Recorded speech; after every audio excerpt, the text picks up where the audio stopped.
श्री प्राणनाथ प्यारे की तो आ मंगलपुरी धामनी अंदर जे લીલાઓ થઈ અને એ લીલા જ્યારે થઈ અને બધાના માટે જે દરવાજા ખુલ્લા થયા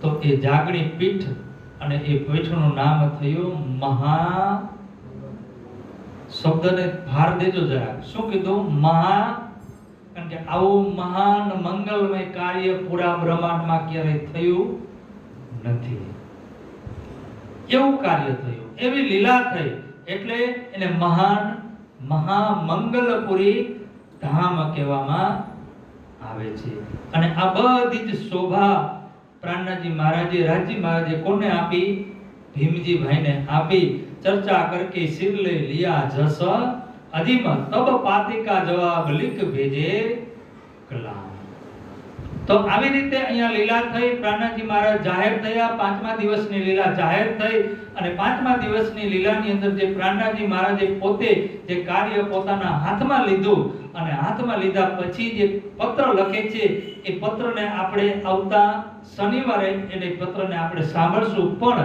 અહીંયા વચ્ચે એક ચોપાઈ હું તમને કહી દઉં કે હજરતે હદ કરી ઈત લેને કો મકા ફતેહ કરી દજાલ કો કુછ કિયા દારુલ આગળની ચોપાઈ છે આગળ આપણે આવશે તે ચોપાઈ પણ આપણે એ ચોપાઈ આજે લેવી છે અને આવતા શનિવારે પણ એને ફરીથી લેવી છે હજરતે હજ કરી ઈત હજરત એટલે શું કહેવાય એને હજ મુસલમાન લોકો હજ કરવા માટે જાય આપણે હિન્દુ લોકો યાત્રા કરવા માટે જાય શું કરવા માટે યાત્રા કરવા માટે આપણે યાત્રા કહી અને એ લોકો હજ કહે એવી જ રીતે અહીંયા લાલદાસજી મહારાજ અહીંયા લખે છે કે હજરતે હજ કરી ઈત લેને કો મકા ફતેહ કરી દજાલ કો કુછ કિયા દારુલ બકા આ બધા જ શબ્દો છે ને કુરાનના શબ્દ છે આરબી શબ્દ છે હવે એમાં પ્રાણનાથજી મહારાજ એક અહીંયા પ્રસંગ લાલદાસજી મહારાજ બતાવે છે કુરાનનો અને એ કુરાનના પ્રસંગની અંદર જે મોહમ્મદ સાહેબ હતા એ મોહમ્મદ સાહેબ મક્કા અને મદીના તમે સાંભળ્યું હશે મક્કા અને મદીના એ જ્યારે મદીના છોડી મક્કા છોડી અને મદીના ગયા મદીના શહેરને મારી કંઈક મિસ્ટેક થઈ જાય મદીના છોડી મક્કા હા મદીના છોડી અને મક્કા ગયા પણ એમાં એક એ પ્રસંગ છે કુરાનની અંદર કે જ્યારે મોહમ્મદ સાહેબ હતા તો મોહમ્મદ સાહેબ એ ઇસ્લામ ધર્મનો બહુ પ્રચાર કરી રહ્યા હતા અને એટલો બધો પ્રચાર કરી રહ્યા હતા કે ત્યાંનો જે રાજા હતો અરબનો એ અરબની ધરતી એ ત્યાં એ જે રાજા હતા એ રાજાનું વર્ચસ્વ ઘટતું ગયું અને મોહમ્મદ સાહેબનું વર્ચસ્વ વધતું જતું હતું રાત અને દિવસ એ વધતું હતું કાંઈ પણ કોઈને કાંઈ પણ પ્રશ્ન હોય ને તો કોઈ એ રાજ દરબારમાં ન જતા ક્યાં આવે મોહમ્મદ સાહેબ પાસે આવે અને મોહમ્મદ સાહેબ પાસે આવી અને પોતે સમાધાન કરે કોઈ ઝઘડો હોય તો પણ ત્યાં જાય કોઈ સંપત્તિનો ભાગ પાડવાના હોય તો પણ બધાય મોહમ્મદ સાહેબ પાસે જાય કાંઈ પણ હોય તો મોહમ્મદ સાહેબ પાસે જાય કોઈ રાજાના દરબારમાં જતો કોઈ ફરિયાદ લઈને જતું નહીં પછી રાજાને એમ થયું કે એક દિવસ આ મારી ગાદી રાજપાટ લઈ લેશે અને એ મોહમ્મદ છે એ પોતે જ રાજા બની જશે એનું નામ છે મુસ્તફા બેગ જે મોહમ્મદ સાહેબ ને એનું મૂળ નામ છે મુસ્તફા તો એને એવું થયું કે આ મુસ્તફા છે મારું રાજ લઈ લેશે તો એને મોહમ્મદ સાહેબને મારવા માટે એક ષડયંત્ર કરે છે અને સૈનિકોને મોકલે છે રાત્રિના સમયની અંદર ત્યારે જબરાઈલ ફિરિશ્તા આવે છે અને એ જબરાઈલ ફિરિશ્તા આવ્યા અને મોહમ્મદ સાહેબને કીધું કે તમે આ મક્કા મદીના છોડી દો શું કીધું એને કે આ મદીના તમે છોડી દો કારણ કે તમારી ઉપર અહીંયા અત્યારે આ ષડયંત્ર થઈ રહ્યું છે જો તમે અહીંયા રહેશો તો તમને એ લોકો મારી નાખશે તો એ રાત્રિના સમયની અંદર જેવા જબરાઈલ ફિરિશ્તા આવ્યા અને મોહમ્મદ સાહેબને કીધું તો એ મદીના છોડીને ક્યાં આવ્યા? મક્કા. મક્કામાં આવી અને ત્યાં એને જાગણી પ્રચાર શરૂ કર્યો ઇસ્લામ ધર્મનો. તો ત્યાં પણ એની જનસંખ્યા ધીરે ધીરે વધતી ગઈ.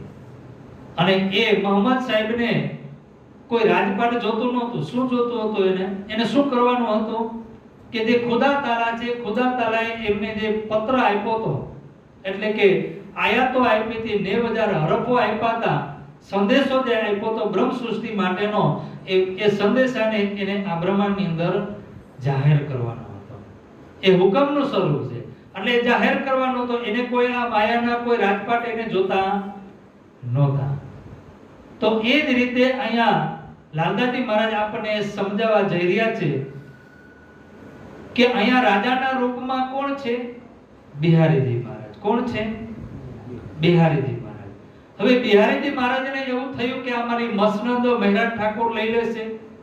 સુંદર સાથ બધાય કોને ચાહે છે? મહેરાજ ઠાકોરને ચાહે છે. બિહારીજી મહારાજને કોઈ પ્રણામ પણ કરવા જટ દઈને કોઈ જાતું નથી. તો બિહારીજી મહારાજને એમ થયું કે આ મારી ગાદી લઈ લે છે, પછી મારું કઈ વર્ચસ્વ રહેશે નહીં. એટલે બિહારીજી મહારાજે મહેરાજ ઠાકોરને ઇન્દ્રાવતીને નવતનપુરીમાં ક્યાંય શાંતિથી રહેવા દીધા.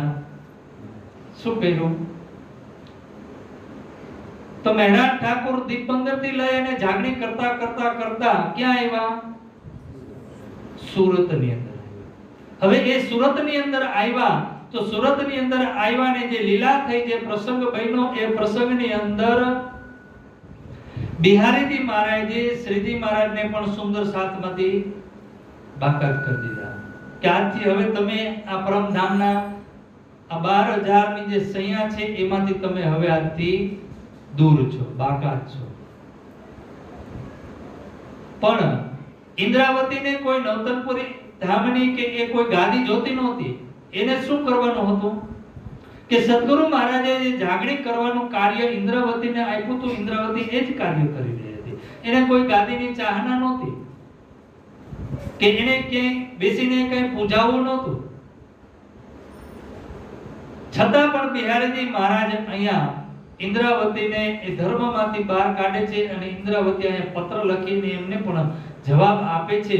અને ઇન્દ્રાવતી અહીંયા કહી રહ્યા છે કે હવે આજથી જે રાજી મહારાજે જે કંઈ કાર્ય મને સોંપ્યું છે ને, એ હું તમને પૂછીને અત્યાર સુધી કરતી હતી, પણ હવે શું કરીશ?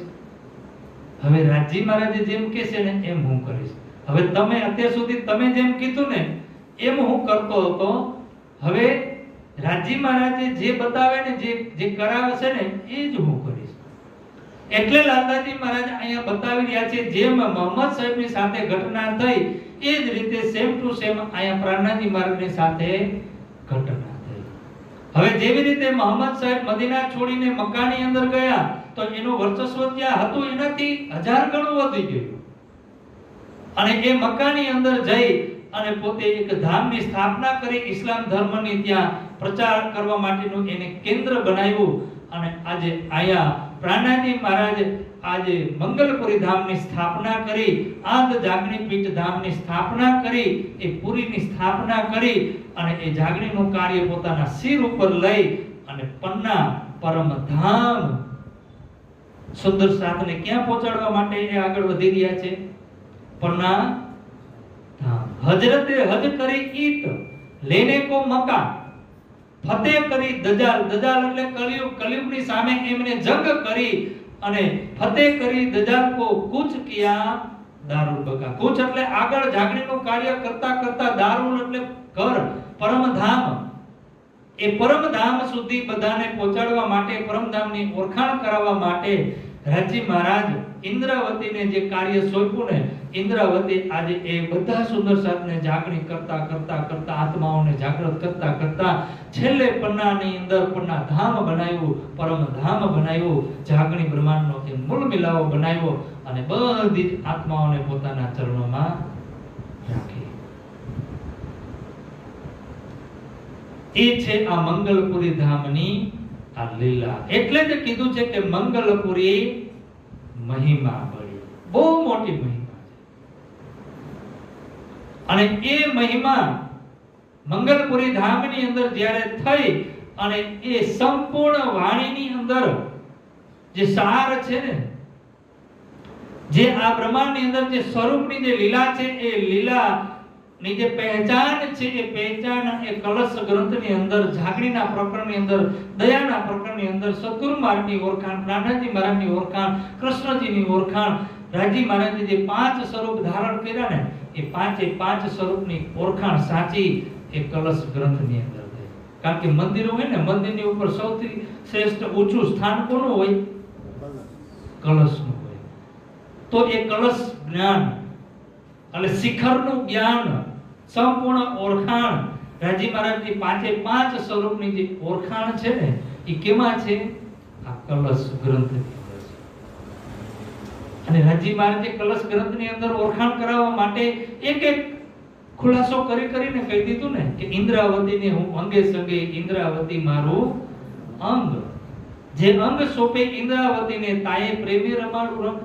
જે ઇન્દ્રાવતીના ચરણે જાશે ને, ઇન્દ્રાવતીના ચરણોમાં જે કોઈ સમર્પિત થાશે ને, તો સમજી લેવાનું કે તમે રાજ્યના ચરણોમાં સમર્પિત, રાજ્યના ચરણોમાં પહોંચી ગયા. આ રાજ્યના વચન છે.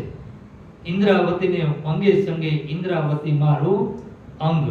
જે અંગ સોંપે ઇન્દ્રાવતીને. હવે ઇન્દ્રાવતીને છોડીને કોઈ કે બીજે સોંપવા જાય, આજકાલ જાજા થઈ ગયા છે એટલે એક શબ્દ કેવો પડે, તો ત્યાં જાય તો શું પરમધામમાં પહોંચી જશે? રાજી મહારાજે વાણીમાં કે એવું કીધું છે કે હું હજી આનાથી વધારે ધારણ કરીશ સ્વરૂપ. કીધા કે કેટલા સ્વરૂપ બતાવ્યા? 5 જ સ્વરૂપ બતાવ્યા છે. પીયું 5 બેર હમ વાસ્તે સાગર મેં ડાર્યા. આ 5 સ્વરૂપ છે. 6ઠું સ્વરૂપ બતાવ્યું નથી, 7મું નથી બતાવ્યું. એટલે એ ભ્રમમાં ન રહેતા. અહીંયા રાજી મહારાજે સ્વયં પોતે પોતાના મુખથી કીધું કે જે અંગ સોંપે ઇન્દ્રાવતીને, તાયે પ્રેમે રમાડું રંગ. એને ક્યાં લઈ જઈશું? પરમ ધામમાં. ક્યાં રમાડીશ એને? ક્યાં આનંદ કરાવીશ? પરમ ધામની અંદર. તો એ ઇન્દ્રાવતીના સ્વરૂપની ઓળખાણ કરાવવા માટે રાજી મહારાજે કેટલી બધી ચોપાઈઓ આપણને કીધી છે. સાક્ષાત સ્વરૂપ ઇન્દ્રાવતી, તારતમનો અવતાર. વાસના હશે તે ઓળખશે. હવે વાસના જે હોય ને, જે આત્મા હોય ને, એ જ ઇન્દ્રાવતીના ચરણે જાય, બાકી તો ત્યાંથી દૂર થતી જાય. કદાચ જાય ને તો અહીંયા ટકી શકે નહીં. ટકી શકે? વાસના હશે તે ઓળખશે. એ વચન ને વિચાર, આ વચનનો વિચાર એ જ કરશે. આ વચનને પૂરેપૂરો સમજશે પણ એ, અને એ વચનને સમજી વિચારીને ઇન્દ્રાવતીના ચરણે જાશે. કેટલી બધી ચોપાઈઓ. તમે એક ચોપાઈ તમે આ દયાનું પ્રકરણ, જાગણીનું પ્રકરણ ખોલીને તમે જોજો તો ખરા. તારતમનો જે તારતમ અંગ ઇન્દ્રાવતી વિસ્તાર. આ કોના દ્વારા કરાવ્યો? ઇન્દ્રાવતી દ્વારા. આ તારતમનો જે તારતમ છે ને, એનો વિસ્તાર અહીંયા રાજી મહારાજે ઇન્દ્રાવતી પાસે કરાવ્યો છે. હવે એ પૂરા પરમધામના 25 પક્ષ રાજી મહારાજે આ બ્રહ્માંડની અંદર અહીંયા અવતરિત કરી દીધા. ચોપાઈના રૂપમાં, વાણીના રૂપમાં, પોતાના મુખારવિંદથી સ્વયં પોતે રાજી મહારાજે જો 18,758 માં એ સંપૂર્ણપણે પહેચાન કરાવી દીધી. કાંઈ બાકી જ નથી રાખ્યું. એટલે જ આપણે એને શું કહીએ છીએ? આ વાણીને પૂર્ણ. આ વાણીને શું કહીએ આપણે? તારતમ સાગર કહીએ ને, સ્વરૂપ સાહેબ કહીએ છીએ. આ બ્રહ્મ જ્ઞાન છે. તો કઈ બાકી રાખી દીધું તો? રાજી મહારાજે હજી કઈ પરમધામમાં કે ખૂણે એકાદો ખૂણો કઈ વર્ણન કરવાનો, કે ગલી કે કઈ કોઈ મંદિર કે કોઈ થંભ કે બાકી રાખી દીધું હતું? રાખી દીધું હતું? આપણું પર્સનલ વાત છે આ, કે રાખી દીધું હતું? તો હવે પાછું આવવું પડે કઈ બીજું હજી વર્ણન કરવા માટે. જે કઈ છે એ ક્યાં છે? આ વાણીની અંદર. ઇન બાણી કે કારણે કેટલા આ વાણીના માટે તો કેટલાય તલતો જેવડા ટુકડા કરાવી નાખ્યા, કેટલાય પર્વતો ઉપર જઈને ભેરો ઝાપ ખાધા, કેટલા યુગો સુધી, વર્ષો સુધી તપસ્યા કરીને આજે આપણે મળી છીએ. તો આપણે શું કરી છે? વાણીની બહાર જાય છે. મળ્યા આપણે એક વખત અંદર ગયા ને હવે બહાર જવા નીકળવાની કોશિશ કરતા હોય. તો અહીંયા રાજી મહારાજે ઇન્દ્રાવતીનું સ્વરૂપ છે કે કૃષ્ણજીનું સ્વરૂપ છે કે દેવચંદી મહારાજનું સ્વરૂપ છે કે મોહમ્મદ સાહેબનું સ્વરૂપ, આ ચારે ચાર સ્વરૂપની અંદર જે 5 વખત જે લીલા થઈ, એ 6 લીલા જે થઈ એમાં જે 5 સ્વરૂપ જે ધારણ કર્યા રાજી મહારાજે, એ પાંચે આપણા માટે જ કર્યા છે. પેલા વ્રજમાં કર્યું, પછી રાસમાં સ્વરૂપ ધારણ કર્યું, પછી બરારણમાં કર્યું, પછી દેવચંદી મહારાજનું સ્વરૂપ ધારણ કર્યું, અને પછી આ પ્રાણનાથજી મહારાજનું અંતિમ સ્વરૂપ કે અંતિમ મોહમ્મદ, છેલ્લા મોહમ્મદ. મોહમ્મદ એટલે જે આપણને આ સંસારમાંથી જાગૃત કરીને લઈ જાય ને, એને મોહમ્મદ કહેવાય. પછી એને દેવચંદી મહારાજને પણ મોહમ્મદ કહી શકાય, મોહમ્મદ સાહેબને પણ મોહમ્મદ કહી શકાય, દેવચંદી મહારાજ પ્રાણનાથજી મહારાજને પણ મોહમ્મદ કહી શકાય. તો અહીંયા પ્રાણનાથજી મહારાજ આ આધ જાગણી પીઠની અંદર જે સુંદર સાધને જાગૃત કરવા માટેની જે સંપૂર્ણ જવાબદારી અને જે પહેચાન થવી જોઈએ ને, જેટલું જોયું ને એટલું બધું જ આ કલશ ગ્રંથની અંદર અહીંયા આપી દીધું આપણને. અને હું તો એમ કહું છું કે જ્યાં સુધી તમે 5 સ્વરૂપને ઓળખશો નહીં ને, જ્યાં સુધી 5 સ્વરૂપને તમે પૂર્ણતાથી જ્યાં સુધી તમે ઓળખશો નહીં ને, ત્યાં સુધી આ વાણી સ્પષ્ટતાથી આપણને સમજાશે નહીં, પૂરી રીતે નહીં સમજાય. કારણ કે કૃષ્ણના સ્વરૂપને પણ આપણે ઓળખાણ કરવી પડશે, વ્રજના સ્વરૂપની પણ આપણે ઓળખાણ કરવી પડશે, રાસના સ્વરૂપની પણ ઓળખાણ કરવી પડશે, અને મોહમ્મદ સાહેબની પણ ઓળખાણ કરવી પડશે, દેવચંદી મહારાજની પણ ઓળખાણ કરવી પડશે, અને પ્રાણનાથજી મહારાજની પણ ઓળખાણ કરવી પડશે.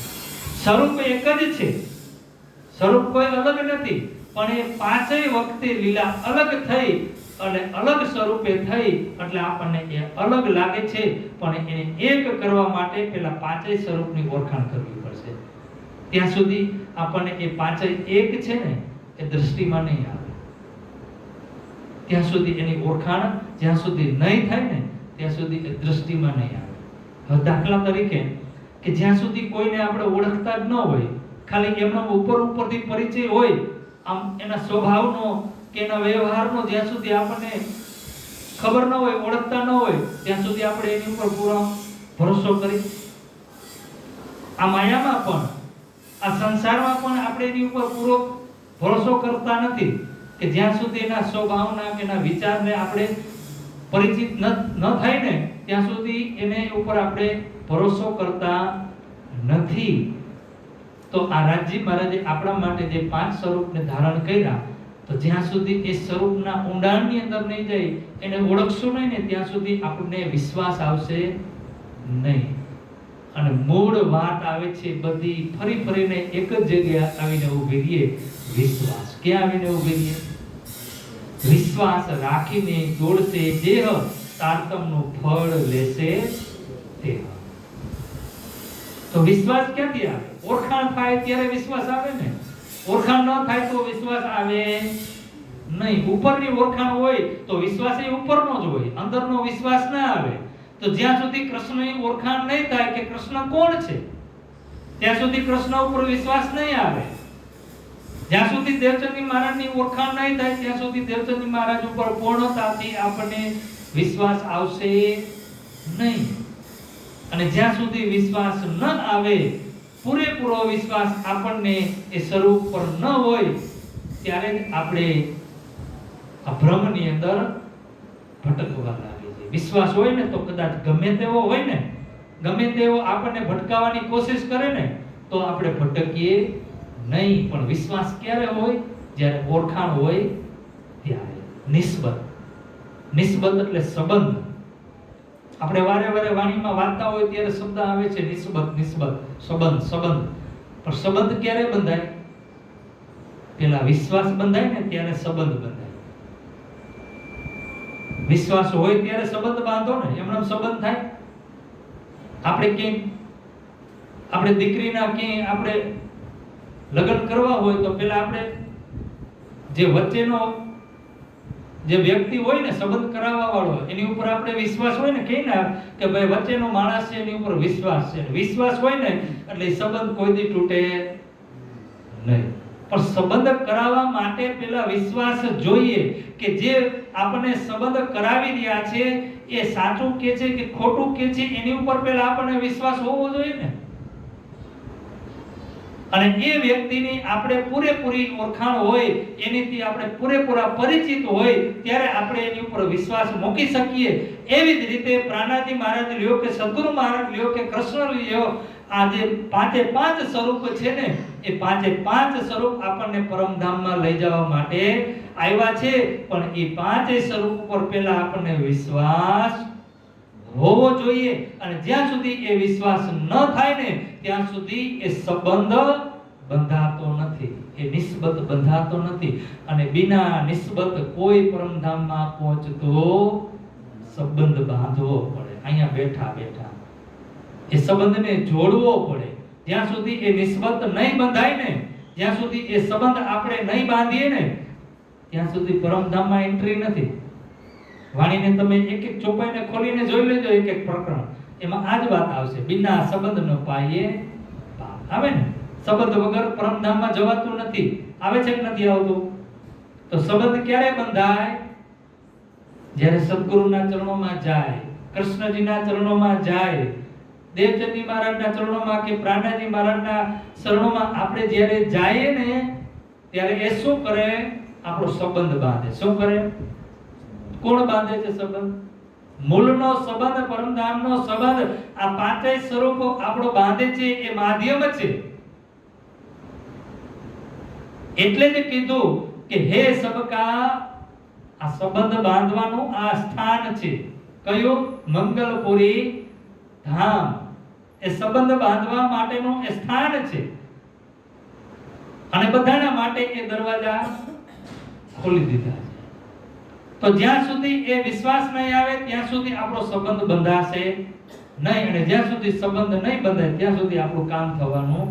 પછી કદાચ આપણને એકાદ ચોપાઈ ન આવડે તો પણ ચાલશે, યાદ રહીએ કે ન રહીએ તો પણ ચાલશે, કદાચ આપણાથી ગમે તેવી ભૂલ થઈ જાય તો પણ ચાલશે, કદાચ ક્યારેક સત્સંગ ન સંભળાડો તો પણ ચાલશે, પણ વિશ્વાસ વગરનો ચાલશે નહીં. જ્યાં સુધી વિશ્વાસ નહીં થાય ને ત્યાં સુધી સંબંધ બંધાશે નહીં. હવે અહીંયા ભીમજી ભાઈએ એ સ્વરૂપની જ્યારે ઓળખાણ કરી, એ સ્વરૂપની ઓળખાણ કરી અને આપણને બધાયને એ સ્વરૂપની ઓળખાણ કરાવી, અને ત્યારે કીધું કે ચલે જગાવન શ્રી પ્રાણનાથ ભરથાર. હવે એ કોઈ મહેરાજ ઠાકોર નથી, એ કોણ છે? પ્રાણનાથ છે, આપણા ભરથાર છે, આપણા આત્માના ધણી છે. તો આપણા આત્માના ધણી જ્યારે જાગણી કરવા માટે નીકળ્યા હોય તો આપણી જવાબદારી બને ને, આપણે જાગણી એના કાર્યમાં જોડાવવું જોઈએ. તો જે સુંદર સાથ હતા ને, એ બધા જ પ્રાણાજી મહારાજની સાથે એ જાગણીના કાર્યમાં એ ઘર પરિવાર જે કાંઈ હતું એ બધું ત્યાં ને ત્યાં શ્રીજીના ચરણોમાં સમર્પિત કરી દીધું. અને એ પેરે કપડે પ્રાણાજી મહારાજની સાથે ચાલી નીકળ્યા, બધું જ છોડીને. એને કોઈ વસ્તુ એને પછી ક્યાંય યાદ આવી નથી. નથી ઘર યાદ આવ્યું કે નથી સંપત્તિ યાદ આવી.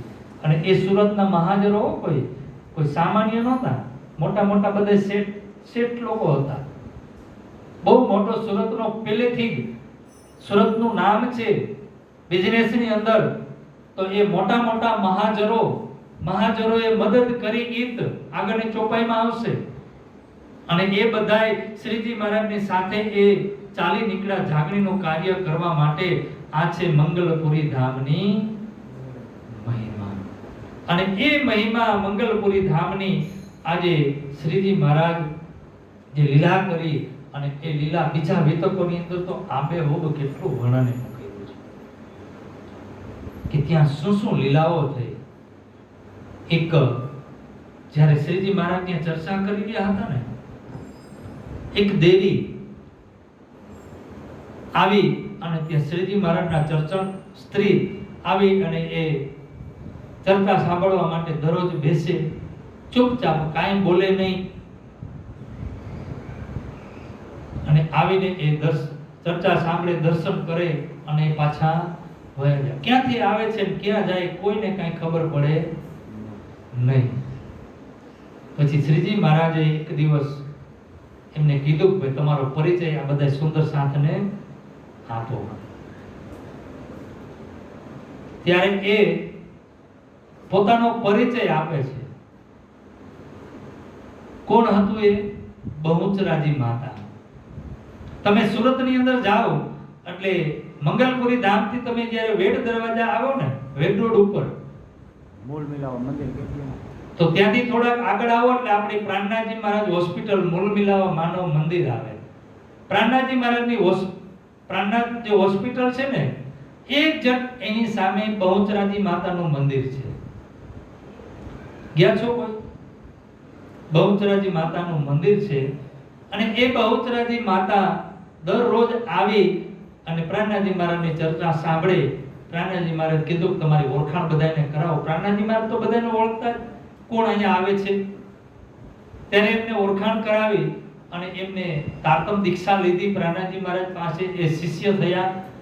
અને અત્યારે પણ તમે ત્યાં જાઓ ને બહુચરાજીના મંદિરે, તો ત્યાંના જે પૂજારી છે એ પૂજા કરે ને તો પેલા સ્વરૂપ સાહેબની આરતી કરે ને પછી બહુચરાજીની આરતી થાય છે. અત્યારે પણ તમે જાઓ ને તો ત્યાં આપણી સેવા છે,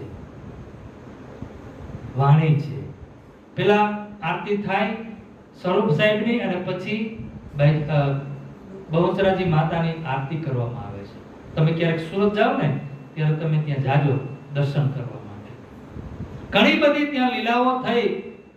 મુકુંદાજી મહારાજ, જેમને મુકુંદાજી મહારાજને તો બધા ઓળખો ને, કોણ હતો?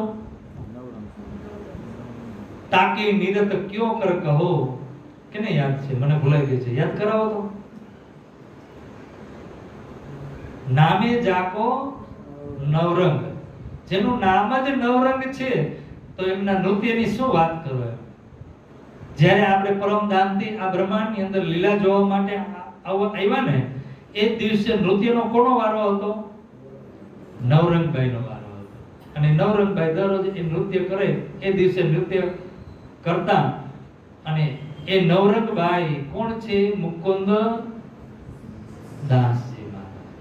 મુકુંદાજી મહારાજ એકદમ નાની ઉંમર, અને એ નાની ઉંમરમાં, અને એ પણ કબીર સાહેબના મોટા આચાર્ય, જેમ ચિંતામણી મહારાજ હતા ને,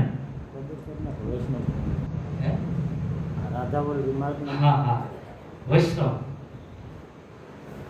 ભૂલી ન ગયા ઈ ને હરિરાય બે અરજી હાથ મૂક્યો એ બે ઈ જ હતા ને. મને ભૂલાઈ ગયું છે. હવે જે હોય આવતા શનિવાર તમને યાદ કરાવી દે.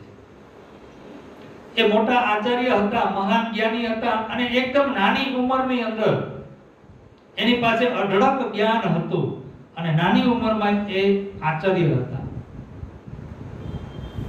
અને એમની આવી મહાન મહાન આત્માઓ એ મંગલપુરી ધામની અંદર જ્યારે જાગૃત થઈ, આ બાજુથી લાલદાસજી મહારાજ આવે છે. એ બધી જ લીલાઓ હવે આપણે કાલે સાંભળશું. આજે સંખ્યા પણ ઘણી ઓછી છે. કાલે એટલે યાદ કરાવજો પછી. બોલો શ્રી પ્રાણનાથ પ્યારે કી. આવતા શનિવારે આપણે ચર્ચા ફરીથી આપણે આ મંગલપુરી ધામથી જે ચોપાઈ ટુ ચોપાઈ હવે આપણે આગળ લેશું. આજે પહેલો દિવસ હતો એટલે થોડીક લીલાઓ આપણે એમને લીધી છે. આપણે આગળ ચોપાઈ લેતા નથી, પણ આવતા શનિવારથી આપણે રેગ્યુલર. અને સુંદર સાજી